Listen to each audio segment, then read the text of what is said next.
Hey guys, Professor Bell, Comic Book University, and Betrothed, issue number 1 from Aftershock Comics. Okay, this was a cool enough comic, but what I'm going to say here is that it's not what I'm used to in a comic book. Okay, I'm not saying this is bad at all. This actually might wind up being really good. The trick is, are you into plays? Okay, so Sean Lewis is the writer of this, and he's used to doing playwrights. He is a playwright. He's used to doing playwrights, if they're hot, I guess. No, he is a playwright, and his plays apparently have gone all across the North America, across Europe, and even parts of Africa, according to his biography at the very end. And I think these are all self-wrote, but I don't know. Anyway, I'll get to that in a moment. But yeah, this is very different. It's supposed to be like a play on Romeo and Juliet, and I think that's therein lies the rub. Okay, that's from Julius Caesar. Caesar was Romeo and Juliet's what you learn in what do you call it? The freshman year of high school. You always and Julius Caesar in sophomore year, then Hamlet and Macbeth respectively. You always learn one play from from William Shakespeare every year in high school, right? So yeah, I never really got into Shakespeare. I didn't like him that much. I mean, Hamlet was pretty good, but for the most part, yeah, no, just wasn't my thing. So it just wasn't my thing. And what's funny is I read this, and then I got to the very end, and I read the biographies of these guys, and then I thought, okay, let me go back and try and read it again, but as though it's a play, like this is the first part of an act, and I liked it even less. So yeah, it just is what it is. And again, guys, I don't like plays. I'm just not interested in plays. I've got a bud who wrote a play. He actually wrote a 4-act play, which is the weirdest thing. There's supposed to be 3 acts, right?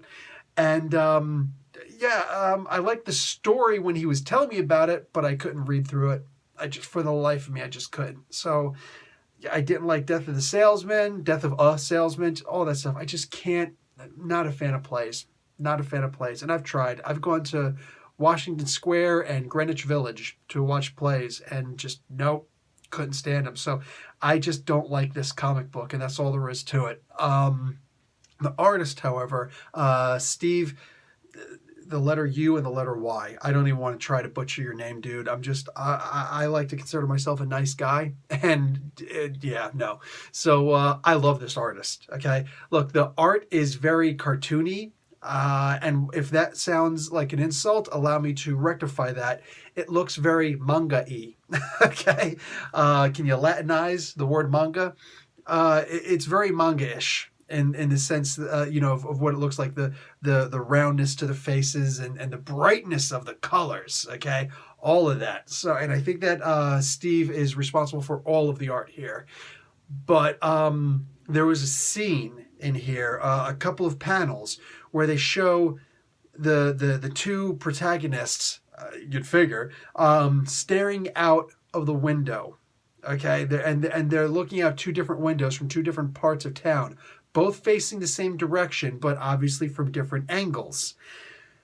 And the view that you see out the window, first off, the windows are different. The windows are actually drawn differently, which right there, that caught me right away. I'm like, that was something that he didn't need to do, but he did, and I liked that. And then you can actually see the difference in the angles, and you know how you could see something, there's the thing that's right up in your face, like the window pane, and then ahead there's something else. This was the statue on top of a school, and then the thing that's far away in the distance that's really the object that they're looking at. And you could see the similarity, how the 2 top parts, it's a rift in the sky, basically. These portals in the sky, the portal in the sky on both different parts, you could see that they looked very similar. But the middle ground, which is the statue on top of the school, you could see the difference. So you could see a really good reflection of the angle. And then, of course, right up close. So I stared at that page for just, wow, I was shocked just looking at this page, how good it was. And I am thoroughly impressed. Apparently, Steve has drawn for the X-Men. He's drawn for Avengers Initiative, Legion of Superheroes Animated, Grumpy Cat. Never mind, you lost me. I'm joking. But yeah, this guy's got some serious credit under his belt. And this is what caught me, man. Aftershock Comics. This was surprising, but specifically for the art for me. For me, if you like plays, I'm almost positive you're gonna love this. You know, like I could specifically tell the parts that I didn't like were because it was written as a play. So I'm just, yeah, not a fan, not a fan. Sorry. Same reason why I didn't like the first Thor movie. Anyway, that's it. No need to give this a grade because I'm the wrong person to be giving a grade for this. You know what I'm saying? Yeah, is what it is. Wow, Steve, letter U, letter Y. Freaking amazing. All right, guys, that's it for me. Professor Bell, Comic Book University. Class dismissed.